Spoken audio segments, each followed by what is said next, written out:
நம்ம தமிழர்களுக்காக நம்மளுக்காக அவர்கள் வந்து ஒரு விடுதலை வேண்டி ஒரு சுதந்திரம் வேண்டி போராடிய அந்த குழு அந்த இறுதி போரில் அழிக்கப்பட்டதாக சொல்லப்படுது. அந்த அழிக்கப்பட்டதில் அதை தலைமை ஏற்று நடத்தி வந்த நமது தேசிய தலைவரும் வந்து இந்த நிகழ்ச்சியோட பெயர் என்ன, எதுக்காக அந்த பெயர் சூட்டினீங்க? இந்த நிகழ்ச்சியின் பெயர் முடிசூடும் தமிழ் 2025 அந்த தலைப்புல தான் நாங்கள் அதை செய்திருந்தோம். முடிசூடும், அதாவது தமிழுக்கு முடிசூட்டியவர்களுக்கும் தமிழால் முடிசூடி கொண்டவர்களுக்குமான நிகழ்வாத்தான் அந்த நிகழ்வு, அதுதான் அதன் அடையாளம் நடைபெற்றிருந்தது. அந்த தலைப்பின் கீழ் இனிவரும் காலங்களிலும் நிகழ்வுடன் தொடர்ந்து நடைபெறும். இப்போ அந்த இறுதிக்கட்ட போர்ல என்ன நடந்தது அப்படிங்கிறது உங்களுக்கு எப்படி செய்தி கிடைச்சது, அதை எப்படி நீங்க பதிவு பண்ணிருக்கீங்க அந்த வரலாற்று புத்தகத்துல? நாங்கள் அந்த களத்தில் வீரமரணம் அடைந்தார்கள் என்ற செய்தியைத்தான் நாங்கள் வெளியில சொல்ல முடியும். அதற்கு பின்னுக்கு என்ன நடந்த அந்த ஆய்வுகள் நாங்கள் போக தேவையில்லை, அந்த ஆய்வுகள் அவசியம் இல்லை. ஒரு தொடக்கம் என்பதற்கு ஒரு முடிவு வேண்டும். அந்த முடிவு தான் அது இந்த ஒரு தொடக்கத்தின் முழுமை. அந்த அடிப்படையில எங்களாலே அடிக்கடி நாங்கள் மறக்க முடியாது, எங்களுடன் தொடர்ந்து எங்களுடைய வாழ்ந்து கொண்டிருக்கின்ற மறைந்த எங்களுடைய விநாயகம் அண்ணா அவர்கள் பின்னாத்துறை என்ற ஒரு ஆளியா இருந்து செயற்பட்ட ஒருவர். விநாயகம் அண்ணா இந்த புத்தகத்தின் ஆரம்பம், இந்த புத்தகம் எழுத வேண்டும் என்றதுக்கான அந்த அந்த அந்த விதியை போட்டது விநாயகம் அண்ணா. இந்த புத்தகத்தின் உழைப்பு என்றது 6 வருடங்களுக்கு முன்ன நாங்கள் அதுக்கான கொரோனா காலத்துக்கு முதல் அதை ஆரம்பிச்சு அதை எழுத தொடங்கி இனி வருங்கால சந்ததிகள் வந்து அடுத்த அந்த புத்தகங்களை படித்து அடுத்த கட்டத்தை நோக்கி நகர்றதுக்கான ஒரு முயற்சிக்கு இந்த புத்தகம் ஒரு அடுத்த படிக்கட்டாக இருக்கும் அப்படிங்கிறத நினைச்சுக்கிறேன். இதுல நீங்க வந்து அடுத்தது இன்னொரு புத்தகம் நம்ம வந்து துளசி செல்வன் எழுதுனா சொன்னீங்க, போராளி குமரன். அவரை பத்தி கொஞ்சம் சொல்லுங்களேன், ஏன்னா அவரை பத்தி பெருசா யாருக்கும் தெரியல. குட்டம்மான் பத்தி ஓரளவுக்கு தெரியும், குமரன் பத்தி தெரியல. அதை பத்தி ஏதாச்சும் முக்கியமான குறிப்புகள் இருந்தா சொல்லுங்களேன்.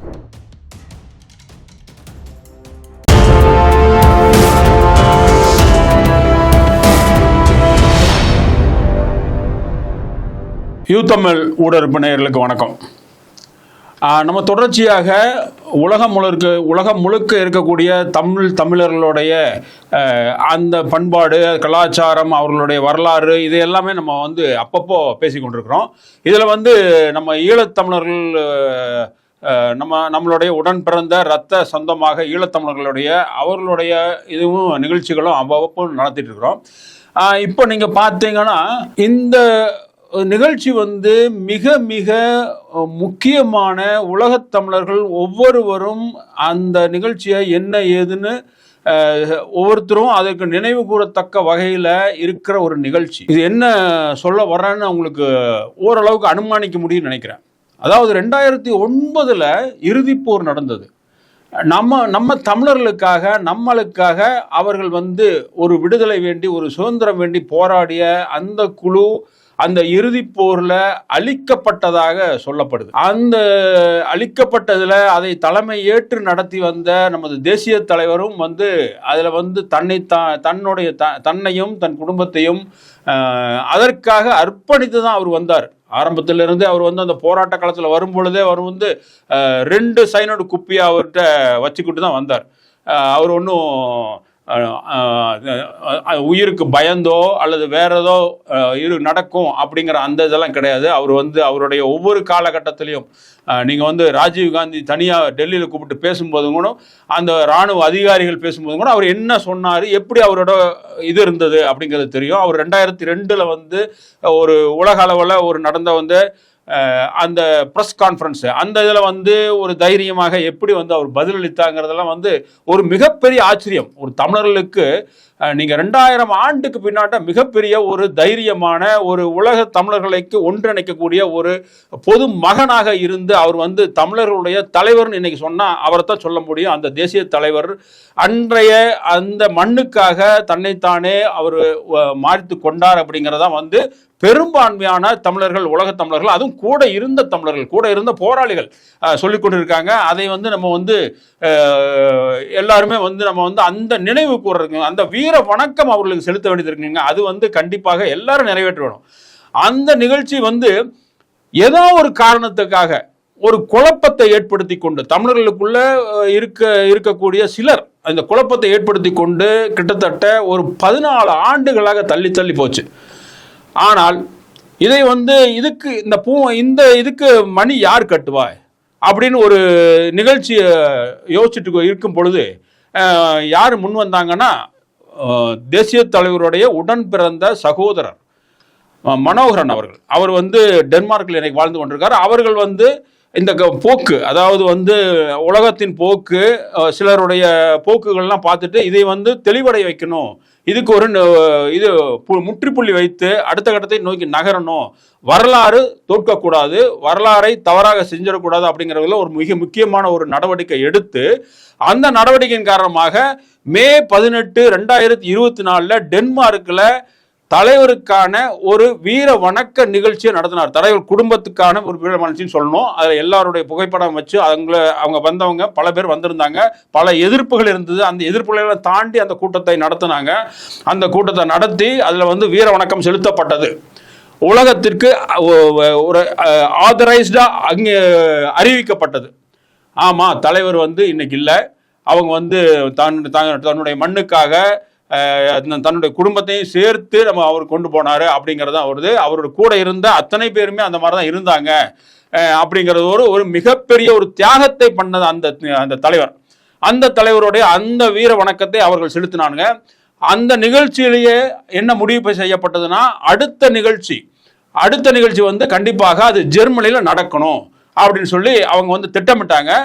அதற்கான ஜெர்மனில் நடத்துறதுக்கான முன்னெடுப்புகளை 2025 மே 18 யார் பண்ணாங்கன்னு கேட்டீங்கன்னா, மிக முக்கியமான நபர், நம்ம தமிழர்கள் இடத்துல சொன்னா தெரியக்கூடிய ஒரு நபர், மிக முக்கியமான போராளியாக இருந்தவர். அவரோட வாயில வந்து கவிதைகள் வந்துன்னா அப்படி கேட்குற மாதிரி இருக்கும், தேன் பாயிற மாதிரி இருக்கும்.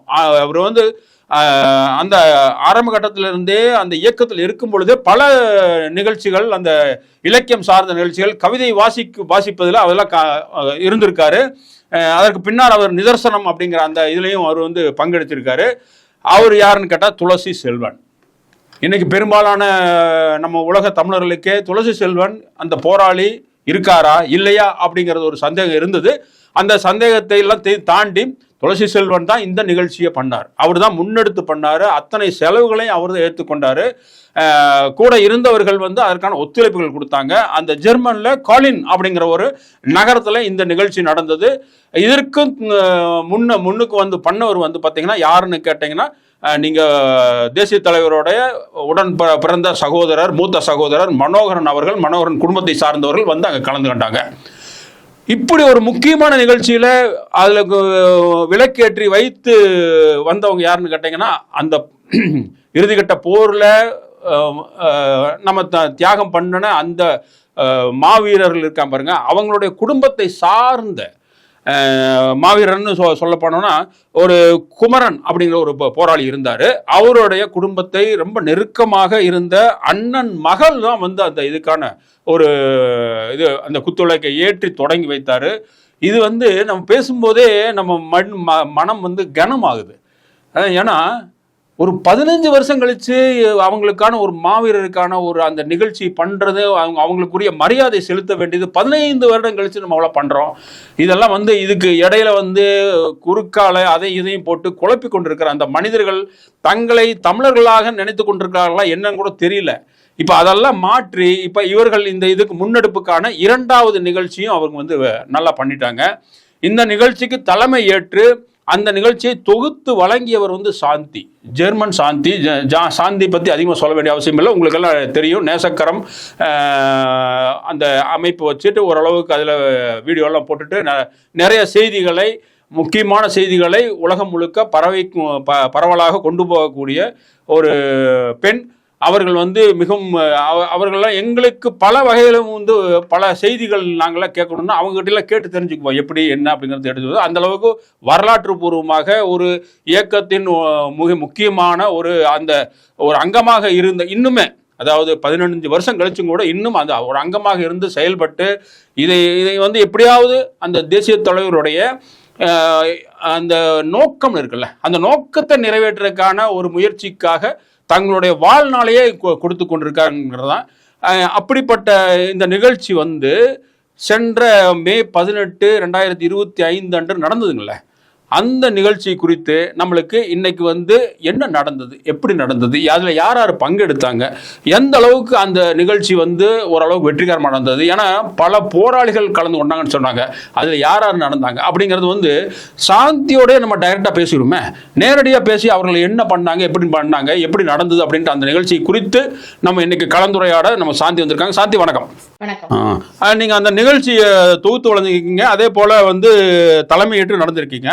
இப்போ அதை பற்றி எங்களுக்கு வந்து சொல்லுங்களேன். இப்போ உலக தமிழர்களுக்கு அந்த நிகழ்ச்சி ஏன் வந்து பெருசாக நீங்கள் வந்து அந்த நிகழ்ச்சி நடக்கிறதுக்கு முன்னாடி பெருசாக சொல்லவே இல்லை, ஆனால் வந்து நிகழ்ச்சி நடத்துகிற பின்னாடி இப்போ வந்து ஓரளவுக்கு தெரியுது. ஏன் அந்த நிகழ்ச்சியை வெளியே சொல்றதை தவிர்த்தீங்க, என்ன காரணம்? எல்லாருக்கும் வணக்கம். இதுல முதல் நீங்கள் அந்த அறிமுகம் பற்றி சொல்லிக்கல, எங்களோட தலைவர் குடும்பம் அனைவரும் அங்கே கொல்லப்பட்டதாக சொன்னீங்க. அது ஒரு சின்ன திருத்தம். அவர்கள் அந்த மண்ணில தங்களோட இறுதி மூச்சு வரையும் போராடி வீரச்சாவடைந்தார்கள். அந்த வார்த்தையை நாங்கள் இனிமேலுக்கு எப்பயும் அதை திருத்தி சொல்லிக் கொள்வோம். கொல்லப்பட்டார்கள் வார்த்தையை தவிர்த்துக் கொள்வோம்.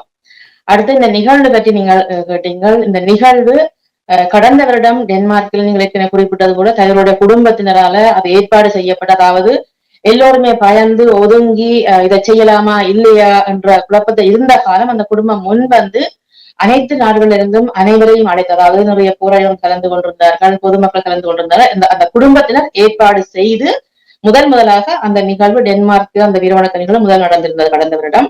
அதன் தொடர்ச்சியாக கடந்த வருடமே அங்க முடிவெடுக்கப்பட்டது. இந்த வருடம் 2025 மே 18 ஜெர்மனியில் அது செய்யறதா முடிவெடுத்திருந்தது. அந்த நிகழ்வு இந்த வருடம் இங்கு நடைபெற்றிருக்கின்றது. கடந்த வருடம் தலைவருடைய குடும்பத்துக்கும் அந்த மாவீரர்களுக்கான வழக்கு நடந்த நிகழ்வு.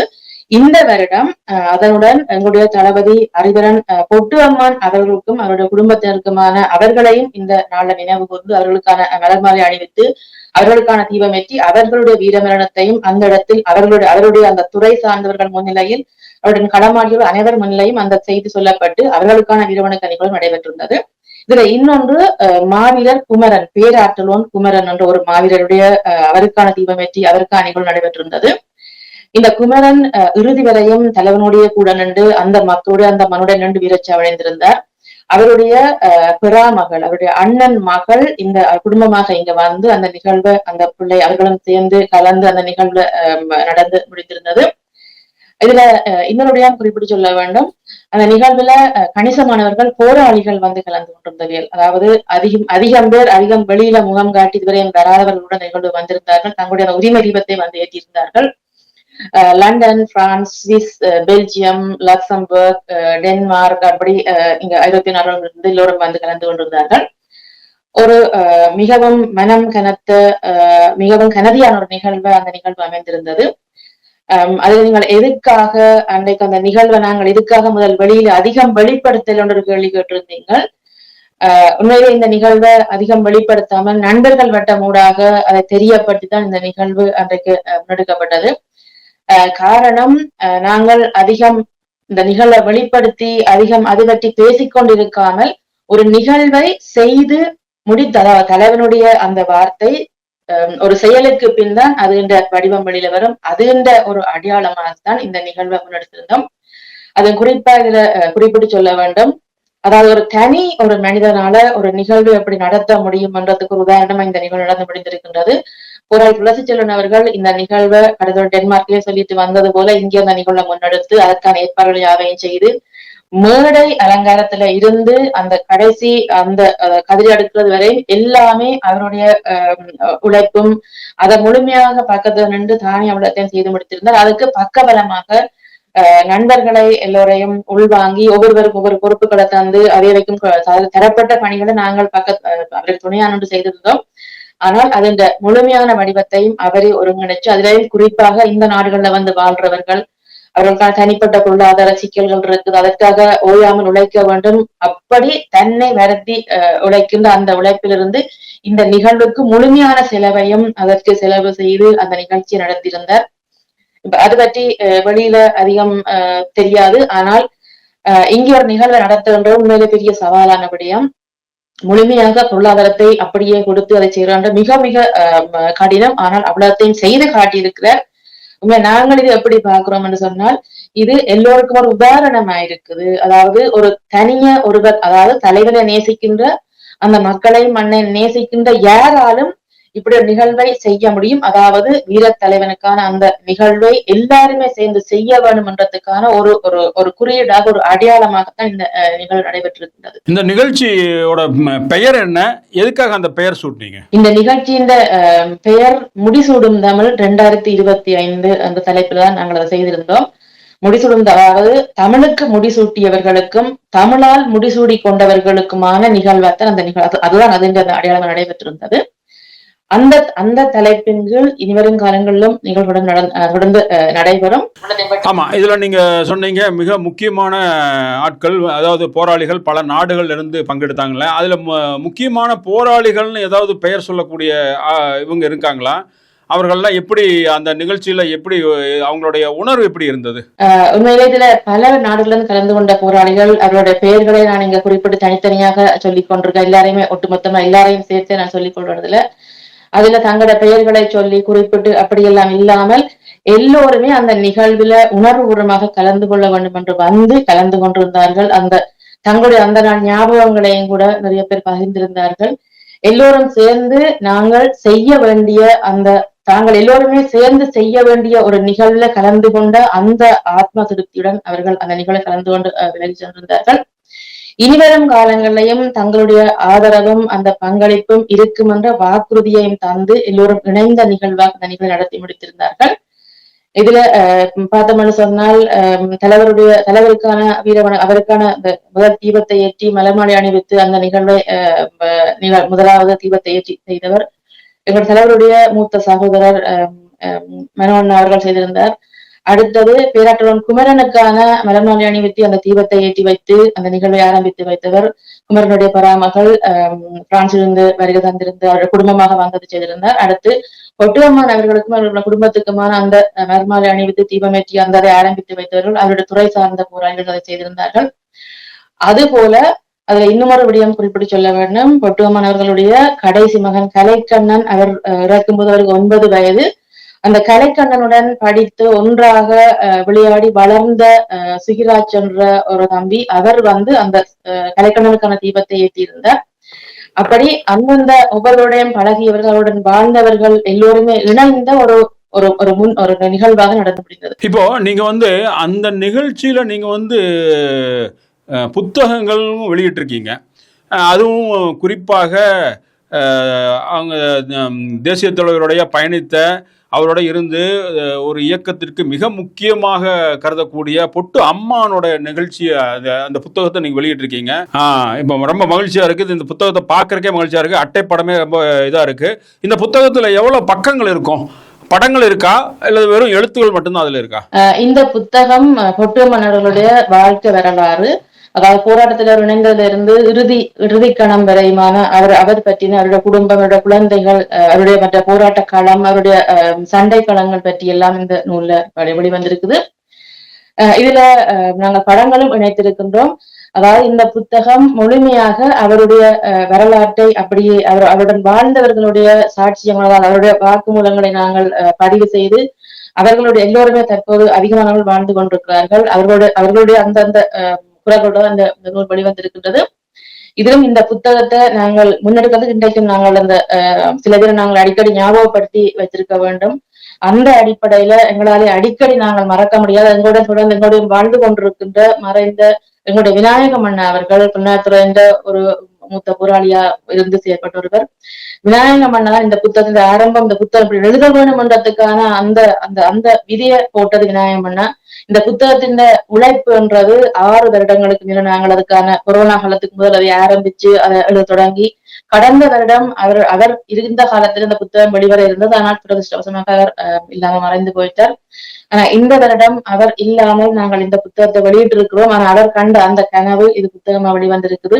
இந்த நூல்ல கிட்டத்தட்ட 80% விடயங்கள் விநாயகம்னா தான் வாழ்ந்த காலம், தன்னுடன் பயணித்த காலம், அம்மாவுடன் அது பற்றி எல்லாம் தந்து அது முழுமையாக நாங்கள் பதிவு செய்திருக்கின்றோம். அதோட இந்த நூல் இங்க நாங்க ஜெர்மனியில 18ஆம் தேதி மே மாசம் வெளியிட்டு இருந்தோம். அது போல தமிழ்நாட்டுல புதுச்சேரியிலையும் 18ஆம் தேதி குளத்தூர் மணியண்ணாக்கள் அவையில தலைமையில நினைவு நடந்திருந்தது. அது போல இந்த ஜூன் மாசம் 14ஆம் தேதி சென்னையில இந்த பொட்டுவம்மனோட நூல் அறிமுக விழா நடக்க இருக்கின்றது. அதுல கொளுத்து மணி அண்ணா மற்றும் ஐயப்பண்ணா மற்றும் திரைக்கலைஞர் சத்யராஜ் அவர்கள் கலந்து கொண்டிருக்கின்றார். அந்த நிகழ்வும் இங்கு நடைபெறுகிறது. தொடர்ந்து இந்த நிகழ்வு, இந்த நூல் எல்லா இடங்களிலும் அறிமுகப்படுத்தப்பட்டு கொண்டு வருகிறது. இந்த நூலோட நாங்கள் இன்னும் ஒரு நூல் அந்த நிகழ்வு அறிமுகப்படுத்தினாங்க. இந்த மாவீர பேராற்றலோன் குமரன் அவருடைய வாழ்க்கை வரலாறு துளசி செல்வன் அவர்கள் எழுதியிருந்தார். அந்த நூலும் இந்த வீரவணக்க நிகழ்வு அதே மண்டபத்துல அதே மேடையில் வீரவணக்க நிகழ்வு முதல் நடந்து முடிந்ததன் பிற்பாடு இந்த 2 நூல்களும் அங்கே வெளியீடு செய்யப்பட்டிருந்தது. குமரனுடைய குழந்தை காலத்திலிருந்து அவருடைய அந்த இறுதி கணம் வரையுமான அவ்வளவு நிகழ்வுகளும் அவ்வளவு அவருடைய வாழ்க்கை வரலாறும் அந்த நூல்ல இருக்குது. இல்ல, இந்த நீங்க புத்தகம் எழுதியிருக்கீங்க. இந்த புத்தகத்துல உங்களுக்கு ஒரு நெருடலான ஒரு மனதில் தேய்க்கக்கூடிய ஏதாச்சும் ஒரு நிகழ்ச்சி புட்டம்மான் செஞ்சிருக்காரு அப்படிங்கிறது ஏதாச்சும் ஒரு குறிப்பா நீங்க சொன்னீங்கன்னா நல்லா இருக்கும்னு நினைக்கிறேன். உண்மையிலே இது குறிப்பா ஒரு விடயத்தை மட்டும் குறிப்பிட முடியாது. இதுல நாங்கள் அம்மான் பற்றின அவர் பற்றின சொல்லப்பட்ட அவர் பற்றி எழுதப்பட்ட அவ்வளவு விடயங்களையும் அவர் எல்லா இடங்களிலையும் ஒவ்வொரு இடங்களிலும் அவர் வாழ்ந்து கொண்டிருக்கிறார். அவர் நிறைய சொல்ல இருக்கிறது. நாங்க புத்தகம் பற்றி நாங்கள் இன்னொரு நிகழ்ச்சி மட்டும் நாங்கள் அதை பற்றி தொடர்ந்து பேசலாம். இந்த நூல் என்னென்ன விடயங்கள் உள்ளடக்கப்பட்டிருக்கிறது, அதாவது ஆரம் அவர் எப்படி உதாரணத்துக்கு ஒரு நாங்கள் குறிப்பிடலாம். அவருக்கு பொட்டு என்ற பெயர் எதுக்காக வந்தது என்றது தலைவருடைய அவற்றை வாக்கு மூலமாகவே எங்களுடைய வாய்ப்பு சொல்லப்பட்ட அந்த விடயம் இருக்குது. அந்த விடயம் இருக்கின்றது. மற்றது அம்மான் போராளியாக இணைந்து தமிழ்நாட்டுக்கு வந்து அங்க இருந்து அவர் பயிற்சிக்கு சென்று அந்த பயிற்சியிலிருந்து இந்தியாவில செயற்பட்ட அந்த காலங்கள் இருக்குது. அதற்கு பிறகு தாயகத்துக்கு வந்து அவர் முதல் கிழக்கு மாநிலம் சென்று அங்க அவர் செய்த சண்டைகள், முக்கியமான சண்டை, அதை குறிப்பிட்டு சொல்லக்கூடிய ஒரு விடயம் இருக்கிறது. அந்த கோல்ட் கமாண்டர் என்ற அந்த துப்பாக்கி அவர் பாவிச்சவர், அந்த துப்பாக்கி எப்படி வந்தது என்ற அந்த விடயம் இருக்கு. அதுபோல இந்திய ராணுவ காலம், அதாவது முதல்வர் பேரா கமாண்டர் தோற்று போன இடம் எங்களோட மண்ணில அந்த முதல் அந்த களத்துல நின்று அந்த களத்தை வழிநடத்தின அம்மானுடைய அந்த விடயங்கள் உள்ளடங்கி இருக்கின்றது. மற்றது முதல் இந்திய ராணுவத்துடன் சமரில முதல் விழுப்புண் அடைந்தவரும் அம்மான் தான். அந்த விடயங்கள் இருக்கின்றது. அதுபோல பிறகு இந்த வளர்ச்சி, பிறகு நாங்கள் ஒரு 90களுக்கு பிறகு அந்த அபாரமான வளர்ச்சி, அந்த காலங்கள்ல எப்படி எல்லாம் அம்மானுடைய பங்களிப்பு இருந்தது, அவருடன் சேர்ந்து பயணித்தவருடைய பங்களிப்பு எப்படி இருந்தது, அதுபோல சமாதான காலம், சமாதானத்துக்கு பிறகு இந்த யுத்தம் நடந்த போது, அதாவது ஒரு பெருமொரு ஒரு தளபதியாக பொறுப்பாளராக இருந்தவர் ஒரு பகுதி பொறுப்பாளராக இயங்கி அந்த களத்தில் அவருடைய குடும்பம், அவருடைய குழந்தைகள் எல்லாமே அந்த இடத்துல, அவருடைய மனைவி எல்லாரும் அந்த இடத்துல மரணித்து போனார்கள். அப்படி அவருடைய வாழ்க்கை இறுதி கணம் வரையும் இதுல பதிவு செய்யப்பட்டிருக்குது. ஆனா இது முதலாவது புத்தகம். அடுத்த புத்தகம், இவருடைய அடுத்த பகுதியும் அடுத்த வருடம் வெளிவர இருக்கின்றது. மற்றது இந்த நூலின் ஆங்கில மற்றது டச் பதிப்புகளும் விரைவில் வர இருக்கின்றது. இப்போ நீங்க புத்தகத்துல நீங்க புட்டம்மானோட முழு வரலாறு நீங்க இந்த புத்தகத்துல எழுதியிருக்கீங்கல்ல? ஆமா. இப்போ அந்த இறுதிக்கட்ட போர்ல என்ன நடந்தது அப்படிங்கிறது உங்களுக்கு எப்படி செய்தி கிடைச்சது, அதை எப்படி நீங்க பதிவு பண்ணிருக்கீங்க அந்த வரலாற்று புத்தகத்துல? இறுதிக்கட்ட போர்ன்றது நாங்கள் தலைவரோட நின்று அந்த அதாவது அவர்களை புரிந்து கொண்டவர்கள் நாங்கள். அவர்கள் இறுதி வரையும் அந்த மண்ணில நின்று போராடி மரணித்தார்கள் என்றதை நாங்கள் சந்தேகத்தோட பார்த்தோ இல்லது வருவார் இருப்பார் போவார் என்றதை வைத்தோ நாங்கள் அதை இட்டுக்கட்ட முடியாது. அவர்கள் அந்த களத்தில் இருந்து, அதாவது நாங்கள் அந்த களத்தில் வீரமரணம் அடைந்தார்கள் என்ற செய்தியைத்தான் நாங்கள் வெளியில சொல்ல முடியும். அதற்கு பின்னுக்கு என்ன நடந்த அந்த ஆய்வுகள் நாங்கள் போக தேவையில்லை. அந்த ஆய்வுகள் அவசியம் இல்லை. ஒரு தொடக்கம் என்பதற்கு ஒரு முடிவு வேண்டும். அந்த முடிவு தான் அது ஒரு தொடக்கத்தின் முழுமை. அதுபோல எங்களுடைய தலைவனும் அவருடைய குடும்பமும் பொட்டுவம்மாவர்களும் அவருடைய குடும்பமும் அனைவரும் அந்த களத்திலே அவர்கள் இறுதி வரையும் போராடி அந்த களத்திலேயே மடித்து எங்களுடைய மக்களுக்காக, எங்களுடைய விடுதலைக்காக, எங்களுடைய கனவுகளுக்காக அவர்கள் அங்கேயே மடிந்து போனார்கள் என்ற உண்மையை இந்த நூலையும் பதிவு செய்திருக்கிறோம். அதுபோல இந்த மே 18, 2025 இங்கே கொலோன் நகர்ல நடந்த இந்த நினைவு வீரவணக்க நிகழ்வுகளையும் அதை நாங்கள் மீண்டும் பதிவு செய்திருக்கின்றோம். அதாவது நாங்கள் எங்களுடைய அடுத்த தலைமுறைக்கு நாங்கள் எங்களுடைய வரலாற்றை கொண்டு செல்ல வேண்டிய பொறுப்பில் இருக்கின்றோம். அந்த பொறுப்பு இந்த வீரவணக்க நிகழ்வு ஊடாகவும் நாங்கள் மீண்டும் எடுத்து சொல்லிக் கொண்டிருக்கிறோம். அவர்களை பற்றின அந்த பதிவுகள் ஊடாகவும் சொல்லிக் கொண்டிருக்கிறோம். நாங்க தான் தலைவரை பார்த்தோம்னு சொன்னால் 16 வயதுல அவர் வீட்டை விட்டு வெளியேறி போராட்டத்துக்கு போனார். 19 வயதுல விடுதலை புலிகள் என்ற ஒரு அமைப்பின் உருவாக்கிய தலைவனானார். அதற்கு அவருடைய ஒவ்வொரு வயசு காலங்களையும் வர இந்திய ராணுவ காலம் என்று சொல்லி 33, 34 வயசுல அவர் ஒரு வல்லரசையை எதிர்த்து போரிட்டு வெற்றி கண்ட ஒருவர். அப்படி படிப்படியாக அவருடைய காலங்கள் ஒவ்வொரு வெற்றி சமர்கள் அவருடைய சாதனைகள் பதியப்பட்டு வந்து 2009க்கு பிறகு என்னென்று கேட்கல அது ஒரு கேள்விக்குரிய ஒரு முழுமை இல்லாமல் நாங்கள் அதை விடக்கூடாது. முழுமை இல்லாமல் நாங்கள் விட்டோம் என்று சொன்னால் நாங்களே அதை இருட்டடிப்பு செய்கிறோம் என்றுதான் பொருள். ஒரு விடயம் முழுமைப்படாமல் விட்டால் அது இந்த முடிவு அது அப்படியே அழிந்து இல்லாமல் போய்விடும். அந்த அழிவை நாங்கள் தடுப்பதற்காகவே தான் இப்படி போராடுகின்றோம். உங்களுக்கு தெரியும், நாங்கள் இந்த நிகழ்வை முன்னெடுத்து கடந்த வருடம் கூட நாங்கள் இந்த நிகழ்வுக்கு முன்னின்று நாங்கள் அந்த நிகழ்வை கலந்து கொண்டு நிகழ்வை செய்து முடிக்கிறது வரைக்கும் வந்த அழுத்தங்கள், அதற்கான எங்களை அவச்சொற்கள், பழி சொற்கள், அதாவது நாங்கள் கடந்த வருடம் எங்கள் எல்லோருக்குமே அந்த நிகழ்வை கலந்து கொண்ட எல்லோருக்குமே கண்ணீர் அஞ்சலி அடித்து கூட ஒட்டி இருந்தார்கள். இங்க அதை ஏற்றுக்கொள்ள முடியாது, அதை ஏற்றுக்கொள்ள எங்களை எதிர்த்தவர்கள் அப்படி ஒட்டி இருந்தார்கள். நாங்கள் அப்படியே செய்திருந்தார். அதே போல இந்த வருடமும் அப்படியான அழுத்தங்கள் வந்தது. ஆனா எல்லாவற்றையும் தாண்டி நாங்கள் தொடர்ந்தும் எங்களுடைய வீரத்தினுடைய வரலாற்றை உலகத்துக்கு தொடர்ந்து சொல்லிக்கொண்டே இருப்போம். அதை கொண்டு செல்ற வடிவங்களை நாங்கள் எழுத்துக்கள் ஊடாகவும் இந்த நிகழ்வுடாக தொடர்ந்து கொண்டு சென்று கொண்டு இருப்போம். அவருடைய வரலாற்றை நாங்கள் கொண்டு செல்வதன் ஊடாகத்தான் எங்களுக்கான அந்த விடுதலை அந்த கனவையும் நாங்கள் நிறைவேற்ற முடியும் என்பதை நாங்கள் உறுதியாக நம்புகின்றோம். கண்டிப்பா அடுத்த கட்டத்தை நோக்கி நகர்றதுக்கான ஒரு தமிழர்கள் இது வேணும்னா ஒரு ஒரு ஒரு என்ன நடந்தது, எப்படி நடந்தது, அந்த உண்மையான வரலாறு தெரியணும். அதுக்காக நீங்கள் இந்த புத்தகத்தை எழுதியிருக்கீங்க, பொட்டாமானோட புத்தகத்தை எழுதிருக்கீங்க. நீங்கள் நான் இந்த கேள்வியும் கூட இறுதியாக என்ன நடந்தது அப்படின்னு கேட்டது என்ன காரணம்னா, இப்போ பொட்டாமான் மறுபடியும் வர்றார் அப்படின்னு சொல்லி சிலர் இங்கே சொன்னது உங்களுக்கு தெரியும். ஆனால் இது வரைக்கும் அதற்கான ஒரு நடவடிக்கை அவங்க எடுத்த மாதிரி தெரியல. இது என்ன மாதிரி ஒரு இதில் அந்த ஒரு உண்மையான நிகழ்ச்சி என்ன நடந்தது, எப்படி நடந்தது அப்படிங்கிறத நீங்கள் அந்த வரலாறை நீங்கள் பதிவு பண்ணது ரொம்ப மகிழ்ச்சியாக இருக்குது. இனி வருங்கால சந்ததிகள் அடுத்த அந்த புத்தகங்களை படித்து அடுத்த கட்டத்தை நோக்கி நகர்றதுக்கான ஒரு முயற்சிக்கு இந்த புத்தகம் ஒரு அடுத்த படிக்கட்டாக இருக்கும் அப்படிங்கிறத நினச்சிக்கிறேன். இதில் நீங்கள் அடுத்தது இன்னொரு புத்தகம் நம்ம துளசி செல்வன் எழுதுனா சொன்னீங்க, போராளி குமரன். அவரை பற்றி கொஞ்சம் சொல்லுங்களேன். ஏன்னா அவரை பற்றி பெருசாக யாருக்கும் தெரியல. புட்டம்மான் பற்றி ஓரளவுக்கு தெரியும், குமரன் பற்றி தெரியல. அதை பற்றி ஏதாச்சும் முக்கியமான குறிப்புகள் இருந்தால் சொல்லுங்களேன். குமரன் தன்னுடைய சின்ன வயசுலேயே போராட்டத்துக்கு போய் அவருடைய அம்மாவும் அந்த குடும்பமும் விடுதலைக்காக அந்த ஆதரவோட இயங்கின அந்த குடும்பம். அந்த குமரன் போராட்டத்துக்கு போய் தன்னுடைய காலம் முழுவதும் தன்னுடைய வாழ்க்கை முழுவதையும் அதற்கு கொடுத்த ஒருவர். அவருடைய அந்த வளர்ச்சி, அவர் எப்படி அதை இணைந்தார்கள் அந்த நூல்ல இருக்கின்றது. அந்த மாவீரர் இறுதி அந்த முள்ளிவாய்க்கால், அதாவது மே 17 அவர் அங்க வீரச்சாவடைந்திருக்கின்றார். அந்த செய்தி அந்த அம்மாவும் மற்றும் அவருடைய நண்பர்களும் உறுதிப்படுத்தப்பட்டு அந்த செய்தி எங்களுக்கு கிடைத்திருந்தது. அதுல புரட்சியன் அவர்கள் அந்த அவற்றை பேர்ல பேராற்றலோன் என்று அவற்றை தலையங்கம் போட்டு பேராற்றலோன் குமரன் என்ற அந்த நூலை எழுதியிருந்தார். அதுல அவருடைய வாழ்க்கை வரலாறு, அதாவது பிறப்பிலிருந்து அவருடைய கடைசி கணங்கள் வரையுமான அந்த வரலாறு பதிவு செய்யப்பட்டிருக்கின்றது. இந்த நிகழ்வுல இன்னொன்று குறிப்பிட்டு சொல்ல வேண்டும். அந்த நூல் வெளியீடு நடந்த அன்று மே 18 அன்று குமரனுடைய அம்மா ஒரு காணொளி பதிவு ஒன்று ஒரு நண்பரோடாக நாங்கள் எடுப்பித்திருந்தோம். அதை பகிர்ந்திருந்தோம். அந்த தாய் தன்னுடைய கண்ணீரோட தன்னுடைய மகன் கொடுத்த அவனுடைய ஞாபகமாக வைத்திருந்த அந்த ஒரு ஷர்ட் மற்றும் அவனுடைய அந்த ஞாபக பொருட்கள் எல்லாத்தையும் காட்டி தன்னுடைய அந்த பதிவையும் செய்திருந்தார். இந்த குமரனுடைய புத்தகம் எல்லோரும் வாசிக்கப்பட வேண்டிய புத்தகம். நான் உங்களுக்கு அந்த புத்தகத்தை விரைவில் அனுப்பி வைக்கிறோம், நீங்களும் அதை படியுங்க. அதாவது குமரன் என்பது ஒரு எல்லா மாவீரர்களுக்குமான ஒரு அடையாளமாக இது போல வரலாறுகள் எழுதப்பட வேண்டும் என்பதற்கான அந்த முன்னோடியாக குமரனுடைய வரலாறு வந்திருக்கின்றது. நாங்கள் விரைவில் அனுப்பி வைக்கிறோம், நீங்கள் அதை படிக்கலாம். கண்டிப்பா. இதை ஒவ்வொரு மாவீரர்களுடைய இதுவும் மிகப்பெரிய ஒரு இதாகத்தான் இருந்திருக்கும், ஒரு சாதனையாக இருந்திருக்கும். அவர்கள் தன்னைத்தானே ஒரு இயக்கத்துக்கும் நாட்டுக்கும் மண்ணுக்குமான அர்ப்பணித்து கொண்டு அவர்கள் எல்லாருமே அந்த இதுக்கான போராடியவர்கள். அதனால ஒவ்வொரு நிகழ்ச்சியும் நம்ம குறிப்பிட்டு ஒரு வரலாறு மிகப்பெரிய வீர வரலாறு தான் இருக்கும்.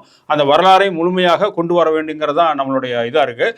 அது ஒவ்வொரு படிக்கட்டாக ஒவ்வொரு காலகட்டத்திலையும் அது பண்ணணும், அது வழி வரணும் அப்படிங்கிறது தான் எல்லாருடைய அந்த வீர வணக்கத்தோட வீரக்கணம் செலுத்துறதோட அவங்களுடைய அந்த வீரம் செறிந்த அந்த போராட்டம் என்னென்ன நடந்தது, எப்படி நடந்தது அப்படின்னு சொல்லி நம்ம அடுத்த தலைமுறைக்கு நம்ம கொண்டு போய் சேர்க்க வேண்டியது நம்மளது கடமை. இப்போ நம்ம இப்போ இந்த நிகழ்ச்சி நடத்துனீங்க. இது மிகப்பெரிய ஒரு எல்லாருமே அன்னைக்கு அஞ்சலி செலுத்தி எல்லாம் பண்ணதுன்னு நல்லா சொன்னீங்க. ஏன்னா டென்மார்க்கில் நடந்தப்ப நீங்கள் ஒரு முடிவு பண்ணீங்க, அடுத்த நிகழ்ச்சி அதாவது 2025 நிகழ்ச்சி ஜெர்மனில் நடத்தணும்னு சொல்லி முடிவு பண்ணீங்க. இப்போ இந்த 2026க்கு எந்த மாதிரி ஒரு திட்டமிட்டு இருக்கீங்க? அடுத்த நிகழ்ச்சி எப்படி பண்ணுறது, என்ன பண்ணுறதுன்னு திட்டமிட்டு இருக்கீங்க? இருக்கீங்களா? இந்த நாங்கள் இந்த வருடம் லண்டன்ல இருந்து வந்திருந்த போராளிகள், அதுல குறிப்பாக சித்தா என்ற போராளி, எழில், இப்படி அவருடன் சேர்ந்து வந்தவருடைய நண்பர்கள், அவர்கள் எல்லோரும் இணைந்து இந்த நிகழ்வு முடிந்த போது வந்து கதைச்சு சொல்லிட்டு போயிருக்கிறார்கள். அக்கா, நாங்கள் இந்த நிகழ்வை அடுத்த வருடம் லண்டன்ல செய்கிறோம் என்று சொல்லி அவர்களுக்கான ஆதரவை நாங்கள் வழங்குவோம். அவர்களுடன் இணைந்து இன்னும் அவர்கள் தங்களுடைய நண்பர்கள் இணைத்து அடுத்த வருடம் லண்டன்ல இந்த நிகழ்வு தொடர்ந்து நடக்க இருக்கின்றது.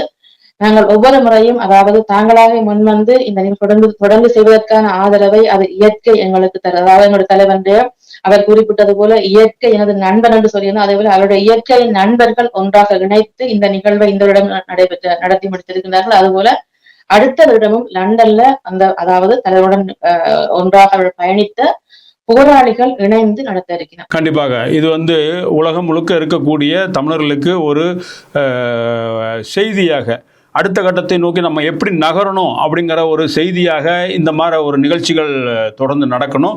நம்ம வந்து அவர்களுக்கு, அந்த மனிதர்களுக்கு, அந்த நம்மளுக்காக பாடுபட்ட, நம்மளுக்காக உயிர் நீத்த அந்த மனிதர்களுக்கு முழுமையாக வீர வணக்கம் செலுத்துறதுக்கு தொடர்ச்சியாக இது வந்து எல்லா நாடுகளையும் நடக்கணும் அப்படின்னு தெரிஞ்சுக்கொண்டு கேட்டுக்கொண்டு, இந்த நிகழ்ச்சியில் உங்களுடைய அந்த கனமான அந்த மனதில் இருந்தக்கூடிய அந்த இதெல்லாம் சொன்னீங்க. இது வந்து தொடர்ச்சியாக இதெல்லாம் வந்து அடுத்த கட்டத்தை நோக்கி நகர்றதுக்கான ஒரு வித்தாக நம்ம நினைக்கிறோம். அதாவது ஒரு விதையாக இதை நினைத்து கொண்டு கண்டிப்பாக இது வந்து நம்மளுடைய தேசிய தலைவருடைய நோக்கத்தை நிறைவேற்றுவதற்கான ஒரு முயற்சியாக இந்த நிகழ்ச்சிகள் இருக்கும். இதை வந்து குளறுபடி பண்ணுற ஆட்களுக்கு ஒரு சம்மட்டி அடியாகவும் இருக்கும் அப்படின்னு இந்த நிகழ்ச்சியில் தெரிஞ்சு கொண்டு, இந்த நிகழ்ச்சியை பற்றி நீங்கள் வந்து நிறையா பேசியிருக்கீங்க. இந்த நிகழ்ச்சியில் கலந்து கொண்டதற்கு ரொம்ப மகிழ்ச்சி. தொடர்ந்து எங்களோட இணைந்திருங்க. சாந்தி, வணக்கம். இந்த சந்தர்ப்பத்தில் வந்தவங்களுக்கு மிக்க நன்றி. இதுல இன்னொருடன் நான் தவற விட்டுட்டேன். இந்த நிகழ்வுல இங்க ஜெர்மனியிலும் ஐரோப்பியாவிலும் பிறந்த பிள்ளைகள் கூட நிறைய பேர் வந்து கலந்து கொண்டிருந்தார்கள். அவர்கள் எங்களுடைய தாய்மொழியை பேச, எழுத, வாசிக்க, எங்களுடைய தாய்மொழியை அந்த மொழியிலேயே எல்லாவற்றையும் புரிந்து கொள்ளக்கூடிய வகையில் வளர்ந்த பிள்ளைகள் நிறைய பேர் வந்திருந்தார்கள். அவர்கள் கூட நான் இன்ஸ்டாகிராம் போன்ற சமூக ஊடகங்களை பார்த்திருந்தேன், இந்த நிகழ்வு பற்றி பகிர்ந்திருக்கின்றார்கள். இது நாங்கள் எங்களுடைய அடுத்த சந்ததி பிள்ளைகளின் கையில இதை நாங்கள் கொண்டு போய் சேர்க்கறதுக்கான அந்த முதலாவது அடி எடுத்து வைத்திருக்கின்றோம். உங்களுக்கு மிக்க நன்றி. இந்த நிகழ்வுல வந்து கலந்து கொண்ட எல்லா போராளிகள் மற்றும் மாவீர குடும்பங்கள் மற்றும் உறவினர்கள், நண்பர்கள், அந்த அனைவருக்கும் மீண்டும் இந்த நிகழ்வுடாக நாங்கள் நன்றி தெரிவித்துக் கொள்கிறோம். நன்றி. நன்றி.